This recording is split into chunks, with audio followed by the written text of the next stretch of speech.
Feeling happy, feeling grateful, and feeling blessed.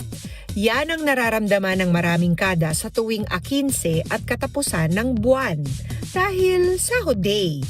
Pero marami rin ang mapapasabi ng the struggle is real dahil parang dumaraan lang daw ang kinita nila sa kanilang mga palad. Nariyan kasi ang kaliwat kanang dapat bayaran kaya ang ending, simot agad ang budget. At ang dapat sanang pangmatagalang feeling happy, nagiging instant feeling broke. Kaya ngayong umaga, bibigyan tayo ng tips and advice kapag broke at para hindi maging broke pagdating sa pagbabudget.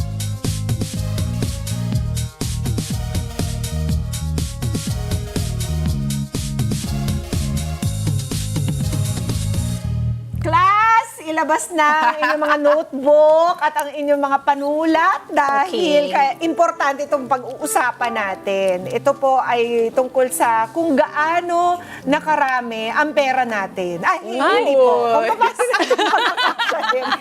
Kung paano po natin pagkakasyahin ang ating mga kinikita para sa ating mga pangangailangan with some savings pa na napaka-importante. Kayo ba, girls, na-experience nyo na ba ever yung talagang salat na kayo na hindi nyo alam kung saan nyo kukunin yung mga pambabayad nyo ng mga bills? Nung pandemic, there was a time na feeling kong ganon. Na talagang sabi ko, ano pa ibebenta ko? Like lahat, parang mga properties that I had. Talagang nahirapan ako noon bago ako bumangon ulit. So yes, naranasan ko buti yan. nga may properties pa si Amiga. Kasi meron tayong mga kada talagang Wala talaga. Correct. Mahirap Mahirap na. Pero it doesn't mean I was able to get anything from it. I just put it for sale and it didn't happen during pandemic. So God is just so good na gave me a lot of work and then bumangon ulit ako. Pero naranasan ko yan, yung parang magkano lang, paano bukas? Ganon. Ganon ang feeling ko noon. How about Kasi you? nga walang trabaho nung Yeah. pandemic. Parang, na-experience ko yan nung nag-aaral pa ako. Kasi sabay-sabay, di ba? Nag-aaral ako, pinapaaral ko yung sarili ko, pinapaaral ko yung kapatid ko at the same time, di ba? So, paano na bukas? Wow. Pag kailangan ng pang-tuition bigla, kailangan ng pambili ng libro, ng mga school materials, biglang ganito. How did you get past it? Mabait si Lord. Yes, totoo, no? Yun Grabe. talaga, di ba? Dumadating.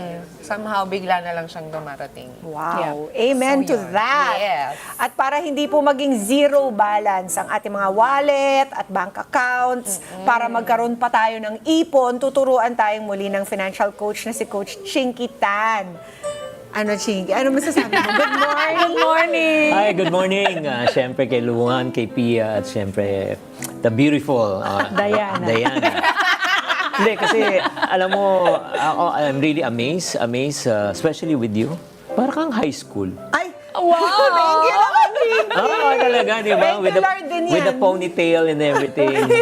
Hindi talaga nag-age, di ba? Wala talaga. Thank you, Lord. Thank you, Lord. Thank you, Lord, talaga sa lahat. Oo. Pero, Chinky, lahat ba ng tao pwedeng magkaroon ng ipon kahit ito ay sinasabi nating minimum wage earner lamang? Oo. Na may pamilya, ganun? Kakayanin naman kasi 'di ba meron tayong kasabihan mga Pilipino, kung gusto gagawa ng Paraan. kung ayaw maraming Dahilan. Oo, imbis na ubusin natin yung oras sa paghahanap ng dahilan, bakit di natin gawa ng paraan?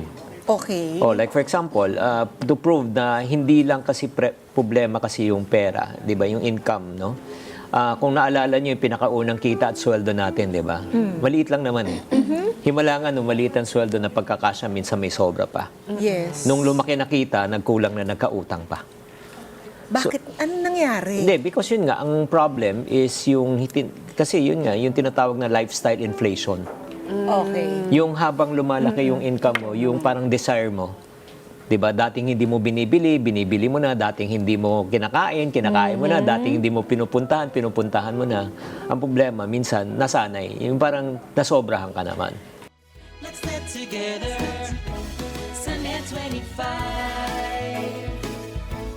Sunday 25.